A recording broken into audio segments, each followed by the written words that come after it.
ಇನ್ನು ಇತ್ತ ಪ್ರತಿಭಟನೆಯನ್ನ ಸರ್ಕಾರ ಗಂಭೀರವಾಗಿ ಪರಿಗಣಿಸಿದೆ. ನಮ್ದು ರೈತ ಪರ ಸರ್ಕಾರ ಅಂತ ಸಿದ್ದರಾಮಯ್ಯ ಮಾತನಾಡಿದ್ದಾರೆ. ಟನ್ ಕಬ್ಬಿಗೆ 3,500 ರೂಪಾಯಿ ನೀಡಬೇಕು ಅಂತ ಒತ್ತಾಯ ಮಾಡ್ತಾ ಇದ್ದಾರೆ. ನನ್ನ ಸೂಚನೆಯಂತೆ ಎಚ್.ಕೆ. ಪಾಟೀಲ್ ಬೆಳಗಾವಿಗೆ ಹೋಗಿದ್ರು. ವಿಜಯಪುರಕ್ಕೆ ಸಚಿವ ಎಂ.ಬಿ. ಪಾಟೀಲ್ರನ್ನ ಕಳಿಸಿದ್ದೀನಿ. ಇದು ಕ್ಯಾಬಿನೆಟ್ ಸಭೆಯ ನಂತರದಲ್ಲಿ ಸಿಎಂ ಸಿದ್ದರಾಮಯ್ಯ ಕೊಟ್ಟಿರುವ ಹೇಳಿಕೆ. ರೈತರು ನಡೆಸ್ತಾ ಇದ್ದಾರಲ್ಲ ಪ್ರತಿಭಟನೆ, ಇದನ್ನು ನಾವು ಗಂಭೀರವಾಗಿ ಪರಿಗಣಿಸಿದೀವಿ ಅಂತ ಹೇಳಿದ್ದಾರೆ. ಹಾಗೆ ನಮ್ದು ರೈತಪರ ಸರ್ಕಾರ ಅನ್ನೋದಾಗಿಯೂ ಮಾತನಾಡಿದ್ದಾರೆ. ಕಬ್ಬು ಬೆಳೆಗಾರರ ಪ್ರತಿಭಟನೆ ಮಾಡ್ತಾ ಇದ್ದಾರಲ್ಲ, ಬೆಳಗಾವಿ, ಬಾಗಲಕೋಟೆ, ಬಿಜಾಪುರ ಮತ್ತು ಇತರ ಜಿಲ್ಲೆಗಳಲ್ಲಿ, ಅದರ ಬಗ್ಗೆನೂ ಕೂಡ ಚರ್ಚೆ ಆಯಿತು. ಭಾಳ ಸುದೀರ್ಘವಾಗಿ ಚರ್ಚೆ ಮಾಡಿದೆವು.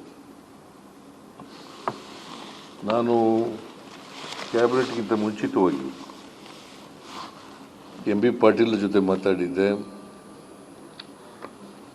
ನೀವು ಚಿತ್ರದುರ್ಗ ಬಿಜಾಪುರ ಜಿಲ್ಲೆಯಲ್ಲಿ ನೀವು ಅಲ್ಲಿ ಹೋಗಿ ರೈತರನ್ನು ಭೇಟಿ ಮಾಡಿ ಅವ್ರ ಜೊತೆ ಸಮಾಲೋಚನೆ ಮಾಡಿ ಅಂತ ಹೇಳಿದ್ದೆ. ಜೊತೆಗೆ ಎಚ್.ಕೆ. ಪಾಟೀಲರು ಬೆಳಗಾವಿಗೆ ಹೋಗಿ ಅಂತ ಹೇಳಿದ್ದೆ. ಅವರು ಕೂಡ ನಿನ್ನೆ ಹೋಗಿದ್ದರು ಬೆಳಗಾವಿಗೆ. ಎಂ.ಬಿ. ಪಾಟೀಲರು ಕೂಡ ಹೋಗಿದ್ದರು. ತಿಮ್ಮಾಪುರಕ್ಕೆ, ಬಾಗಲಕೋಟೆಗೆ ಹೇಳಿದ್ದೆ. ಆದರೆ ನಿನ್ನೆ ಮೇಟಿಯವರು ತೀರೋಗಿದ್ರಲ್ಲ, ಸೊ ಅದರಲ್ಲಿ ಅಂತ್ಯಕ್ರಿಯೆಯಲ್ಲಿ ಭಾಗವಹಿಸಿದರು. ಹಾಗಾಗಿ ಅವರು ಹೋಗೋಕ್ಕಾಗಲಿಲ್ಲ. ನಾನು ಹೋಗಿದ್ದೆ ಅಂತ್ಯಕ್ರಿಯೆಗೆ, ಮೇಟಿಯವರ ಅಂತ್ಯಕ್ರಿಯೆಗೆ ಹೋಗಿದ್ದೆ.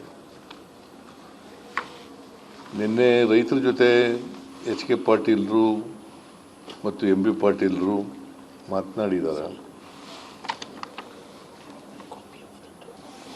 ನಾವು ಚಳುವಳಿಯನ್ನು, ರೈತರ ಪ್ರತಿಭಟನೆಯನ್ನು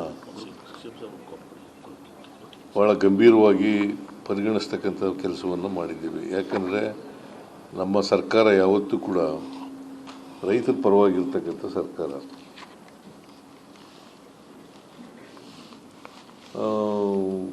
ಶುಗರ್ ಫ್ಯಾಕ್ಟ್ರಿ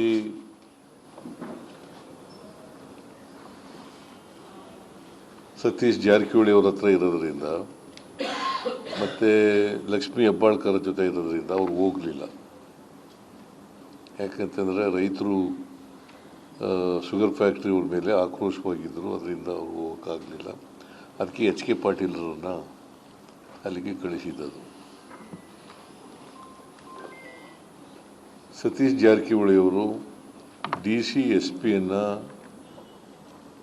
ರೈತರ ಬಳಿ ಮಾತಾಡೋಕ್ಕೆ ಕಳಿಸಿದ್ದಾರೆ.